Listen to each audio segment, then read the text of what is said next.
कि सुमिरन हरहि श्राप गति बांधी, सहज विमल मन लागी समाधि।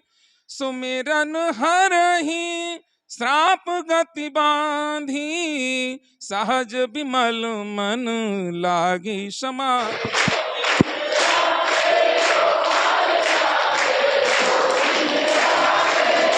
नमस्कार दोस्तों, आप सभी लोगों का हमारा प्रदेश न्यूज में बहुत बहुत स्वागत है। आज हमारी मौजूदगी बंगेल में है। बंगेल ये नोएडा में पड़ता है। बंगेल के पास मौजूदगी है और हमारे पीछे देख सकते हैं एक मंदिर है और यहाँ पे हनुमान चालीसा पढ़ी जा रही है और आरती बज रही है यहाँ पे और तमाम हमारे श्रद्धालु यहाँ पे पहुंच रहे हैं। और मैं पूरा मंदिर कैमरामैन से कहूँगा दिखाने की कोशिश करें। इतना विशाल मंदिर और यहाँ पे कितने दिन से कौन कौन से श्रद्धालु आ रहे हैं। यहाँ पे पुजारी जी का ये बताना है कि यहाँ पे शनिवार को रामायण और हनुमान चालीसा पढ़ी जाती है, सुंदरकांड का पाठ होता है और तमाम भक्त हैं यहाँ पे ज्ञान लेने के लिए आते हैं।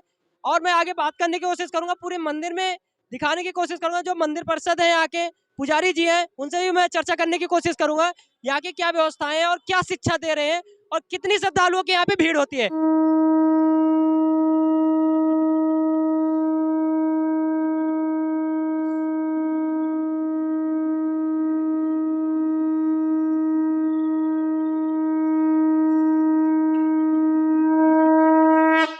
तो श्री आप कब से आ रही हैं यहाँ पे?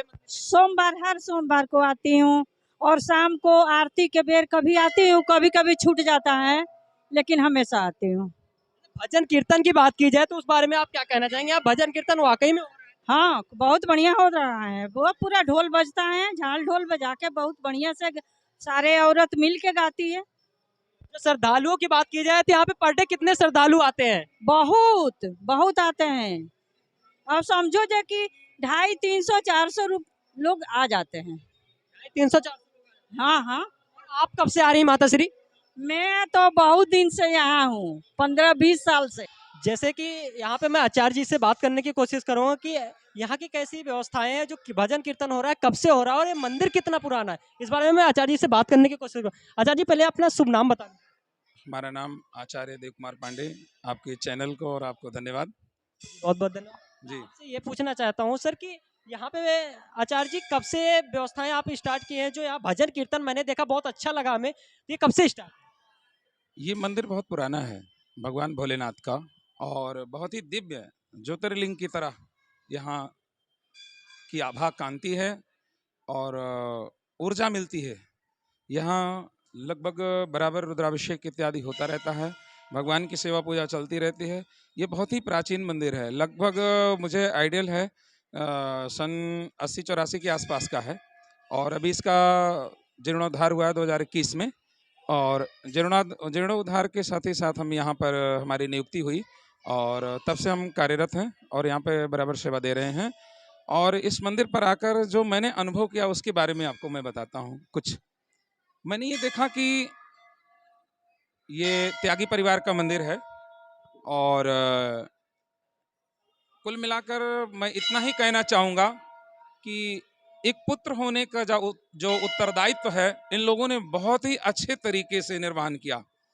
माता पिता के जो अच्छे विचार और जो उनके सोच है वो उनके बच्चों ने साकार किया, इसको दिव्यता के साथ खड़ा किया। और यहाँ प्रत्येक दिन भजन पूजन आरती सब होता रहता है, प्रसाद बढ़ता रहता है और चलता रहता है। अभी सोमवार को 10-10 हज़ार तक की भीड़ हो जाती है और शिवरात्रि पर लगभग 10-20 हज़ार की भीड़ होती है। कंटिन्यू प्रशासन यहाँ पे लगा रहता है, सेवा देते हैं, पुलिस वाले भी आते हैं, पूरी व्यवस्था रहती है। प्रशासनिक की तो मदद की जाए तो प्रशासनिक मदद किया जाता है मंदिर के सपोर्ट में? हाँ हाँ, हमारे बगल में भंगेल पुलिस चौकी है और वहाँ से पूरे 4-5 पुलिस वाले आते हैं, पूरा सपोर्ट करते हैं और समय समय पे पूरा ध्यान रखते हैं। बहुत ही सपोर्ट है। आपसे गुरुजी ये पूछना चाहूंगा कि ये आरती और ये जो श्रद्धालुओं के कीर्तन चल रहे हैं, श्रद्धालुओं के कीर्तन आप बजा रहे हैं, आरती चल रही है, आप ये आप कब से स्टार्ट, कैसे आपके विचार में आया? जब जब जब मैं मंदिर में यहाँ आया तो यहाँ की बड़ी ही अव्यवस्था थी। मतलब लोगों ने, मैंने पहले दिन देखा यहाँ पे पूरा कूड़ा करकट धूप दीप प्रसाद पन्नी फूल सब फेंक रखे थे। मेरे दिमाग में आया कि मैं यहाँ की व्यवस्था को हमें कैसे इसको हम सुदृढ़ करें। उसके पीछे जब हमने लगना शुरू किया तो हमने प्रयास किया और आज बहुत कुछ बदल गया है। बस इतना जान लीजिए। वो मेरे दिमाग में आया कि हमारे जो बच्चे आ रहे हैं, नई पीढ़ी आ रही है, इनको कैसे जागृत करेंगे। तो आरती के पश्चात 5 मिनट इनको प्रवचन के रूप में कुछ प्रकाश देना, प्रकाश डालना जीवन के ऊपर, भजन कीर्तन के ऊपर, भगवान से संबंधित अध्यात्म चिंतन के बारे में इनको प्रकाश डालते हैं। उसी के साथ साथ ध्यान में आया कि 5 मिनट कीर्तन करना चाहिए, क्योंकि कीर्तन जो है, कलयुग केवल हरि गुण गाहा और कलयुग केवल नाम आधारा। कलयुग में केवल नाम ही एक आधार है। एक रामचरित मानस में कथा आती है, नारद जी महाराज को श्राप लगा है, इसलिए वो हर जगह रुकते नहीं, ज़्यादा देर रुकते नहीं। जितनी देर गाय का दोहन किया जाता है दूध का, उतनी ही देर श्री नारद जी महाराज रुकते हैं, बाकी वो अंतरिक्ष में भजन करते रहते हैं और वो कहीं रुकते नहीं हैं। एक बार वो उत्तराखंड में रुके, बसंत ऋतु था, उनके मन में हरियाली, फूल सब देख कर, मनोरम दृश्य देख करके पहाड़ का, उनके मन में आया कि आज मैं भजन करके करूं, लेकिन अंदर से डर था कि ये श्राप जो है मेरा पीछा कर लेगा, इसलिए भाग खड़े होते थे। लेकिन उन्होंने कहा नहीं, आज तो मैं भजन बैठकर करता हूं, देखता हूं श्राप मेरा क्या करता है। नारद जी ने मन में संकल्प लेकर के, हाथ में जल लेकर के संकल्प किया कि मैं प्रभु का भजन बैठ करके करने जाता हूं, देखता हूं श्राप मेरा क्या करता है। और जैसे ही संकल्प ले करके भजन प्रारंभ होता है तो क्या देखने को मिलता है कि सुमिरन हरहि श्राप गति बांधी, सहज विमल मन लागी समाधि। सुमिरन हरहि श्राप गति बांधी, सहज विमल मन लागी समाधि। बड़ा आश्चर्य देखने को मिला कि सुमिरन हरहि श्राप गति बांधी, जैसे ही प्रभु का भजन प्रारंभ होता है वैसे श्राप की गति रुक जाती है। तो और नारद जी महाराज की अखंड समाधि लग जाती है, अखंड भजन करते हैं। तो नाम में इतनी बड़ी चमत्कार है, इतनी बड़ी शक्ति है। तो वो मेरे दिमाग में भगवान के प्रति, भगवान के नाम की जो शक्ति है गूंजती रही। मैंने कहा इस कीर्तन को मैं कैसे यहाँ प्रारंभ करूं, यह विचार करके और फिर मैंने यहाँ पे कीर्तन प्रारंभ करा दिया। अच्छा, मैं आपसे ये सवाल करना चाहता हूँ कि जैसे कुछ लोग हिंदू राष्ट्र की बात करते हैं, तो आपका आचार्य जी क्या मानना है हिंदू राष्ट्र के बारे में, आप क्या कहना चाहेंगे? हिंदू राष्ट्र के लिए हिंदू राष्ट्र खाली घोषित होते ही 8-10 देश बाहर के तैयार हैं, और हिंदू राष्ट्र होना चाहिए। हिंदुस्तान में हिंदू राष्ट्र नहीं होगा तो कहाँ होगा। विपक्ष इसके ऊपर आवाज उठाती है, तो फिर इस बारे में आप क्या कहना? जैसे हिंदू राष्ट्र की मांग तो की जा रही है, हिंदू राष्ट्र में फिर जो तमाम विपक्ष पार्टी ये बोलती है कि मुसलमानों को क्या समर्थन रहेगा, फिर यहाँ से क्या भगाया जाएगा, क्या कहना चाहेंगे आप उस बारे में? मुसलमान हमारे इस देश के भाई हैं, वो भी हिंदू राष्ट्र, हिंदुस्तान में वो भी हिंदू हैं, उनके पूर्वज हिंदू हैं, उनके सारे लोग हिंदू हैं। अब मजहब पंथ एक अलग चीज है, और भारत में मेरा बस इतना ही कहना है कि हिंदू राष्ट्र यदि नहीं हुआ तो कहाँ होगा। भारत से तो ऐसे ही 56 देश जा जाके बना दिए हैं। क्या अभी एक देश ही बचा हुआ है, इसमें क्या हिंदू राष्ट्र घोषित हो जाए? किसी को आपत्ति क्या है? यदि किसी को आपत्ति है तो जाए, जिसको जहाँ जाना है जाए, कोई दिक्कत नहीं। इतने सारे बाकी कंट्री हैं, उसमें जाए, कोई दिक्कत नहीं। अच्छा, मैं एक सवाल और करना चाहूंगा आपसे कि जैसे सनातन की बात की जाए, तो सनातन क्या है? जो पुरातन से चला आ रहा है वही सनातन है। हाँ, जो पुरातन से आया है और जो नवीन नूतन है वही वही वही सनातन है, उसी को सनातन कहते हैं। आर्यावर्त के समय से ये हमारा सनातन चला आया है। वैदिक ऋषि कुल परंपरा के अनुसार आज भी गुरुकुल परंपरा जो जीवित है, हम लोग जैसे वेद कंठस्थ किए, गुरुकुल परंपरा से 12 साल की अवस्था में गुरुकुल में पहुंच गए थे, और गुरुजी ने जितना पढ़ाया वो बिल्कुल यजुर्वेद का वो कंठस्थ, हम लोग अष्टाध्यायी का पाठ करते हैं बिल्कुल कंठस्थ। गुरुकुल में वो ऋषि और शिष्य परंपरा से हमको मिलती है। अच्छा, मैं आपसे एक सवाल और करना चाहूंगा। जैसे आप बागेश्वर धामपीठ जिसको बोलते हैं हिंदू सम्राट बोल रहे हैं, माननीय दिनेश शास्त्री जी महाराज, वो ये हलक जगा रहे हैं कि जैसे मस्जिदों में पढ़ाई होती है, ऐसे हमारे मंदिरों में पढ़ाई हो जाए और कीर्तन भी हो। जैसे कि यहाँ पे, हालांकि मैंने यहाँ पे देखा, कवरेज में मैंने देखा कि तमाम श्रद्धालु, मान के चलो कि 250 लोग के समथिंग, 250-300 श्रद्धालु यहाँ पे मौजूदा हालत पे थे, जो यहाँ कीर्तन का आनंद ले रहे थे। और जो जैसे हनुमान चालीसा पढ़ने की बात की जाए, तो उस बारे में आप क्या कहना चाहेंगे? जैसे मदरसे में पढ़ाई हो रही है, तो क्या मंदिर के लिए आपका क्या विचार है? मंदिर में यदि पढ़ाई इस तरह से प्रारंभ हो जाए और गुरुकुल शिक्षा की ओर थोड़ा, जिस तरह से योगी सरकार देना प्रारंभ की है, इस तरह से अगर सरकार का संरक्षण थोड़ा सा मिल जाए तो हमारी ये गुरुकुल पद्धति और मजबूत हो जाएगी, और ये सनातन की पद्धति मजबूत हो जाएगी, हमारा सनातन मजबूत हो जाएगा। आज के बच्चे जो सबसे पहले जानने की ज़रूरत है कि हमारे गुरुकुल पद्धति को बिगाड़ा किसने।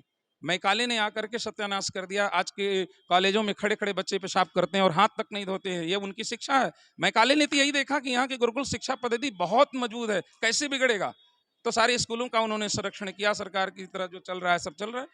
अगर ये थोड़ा भी अगर इस सरकार जिस तरह से अभी कर रही है इस तरह से की होती तो हमारे सनातनी बच्चे जो है बहुत अच्छे होते। उनको इस शिक्षा से वंचित हैं, इसीलिए वो ड्रग्स पी रहे हैं, शराब पी रहे हैं, नशा कर रहे हैं, घूम रहे हैं, उनको जुड़ नहीं पा रहे हैं। अच्छा, मैं ये बोलना चाहूंगा आपसे, मैं ये पूछना चाहूंगा गुरुजी कि जैसे जो हमारी युवा पीढ़ी है उनके बारे में आप क्या विचार रखते हैं, उनको क्या करना चाहिए? जो अब भी हमारे धर्म का विरोध करते हैं उनके बारे में आपका क्या विचार है?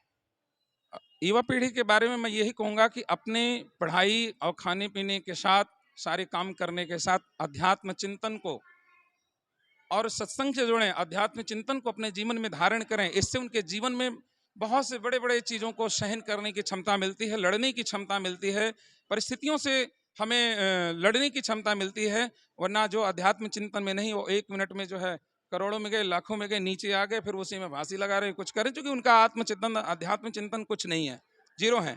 हम यहाँ पर पूरा प्रयास करते हैं कि कुछ बच्चे हैं, इनको मैं वेद की भी शिक्षा प्रारंभ कर रखी है और इनको वेद पढ़ाना प्रारंभ किए हैं। सामने एक मंत्र इनसे जरा सुनो, एक मंत्र बोलो। जी, गुरुजी ने आपको मंत्र कुछ बताया, उस बारे में आप बताना चाहेंगे? हाँ बिल्कुल बताएंगे। ओम हरि ओम ओम स्वस्ति न इंद्रो वृद्धर्षवा स्वस्ति न भोगा विश्ववेदाः स्वस्ति नस्तार्क्ष्यो अरिष्टनेमिः स्वस्ति। जैसे कि ये जो युवा पीढ़ी है वहाँ पे युवा पीढ़ी को भी जगाने की कोशिश कर रहे हैं गुरुजी। और गुरुजी से मैं एक सवाल आपसे और रखना चाहूंगा कि जैसे तमाम युवा पीढ़ी जो हमारे थे पहले गलत गानों का शिकार हो रहे थे, अब वो हनुमान चालीसा पढ़ रहे हैं, इस बारे में आप क्या कहना चाहेंगे? मैं यहाँ पर पूरी कोशिश के साथ डेली हनुमान जी के ऊपर 2-4 मिनट बोलता हूँ और इन बच्चों को जगाता हूँ कि हनुमान जी महाराज जी ये कैसे हैं, कलयुग के देवता हैं। महाभारत है, अश्वत्थामा बलिर्व्यासो हनुमानश्च विभीषण परशुरामश्च सत्तैता चिरंजीविनः। हनुमान जी महाराज सप्त चिरंजीवों में हैं, ये चारों युगों में हैं। चारों युग प्रताप तुम्हारा है प्रसिद्ध जगत उजियारा। माँ जानकी जी ने अजर अमर गुण निधि सुत हो अकर हूँ बहुत रघुनायक छोहु। माँ जानकी जी ने इनको कहा है कि अजर, तुम कभी जर्जर बूढ़े नहीं होगे, अमर, तुम चारों युगों में सदा अमर रहोगे, कभी मरोगे नहीं।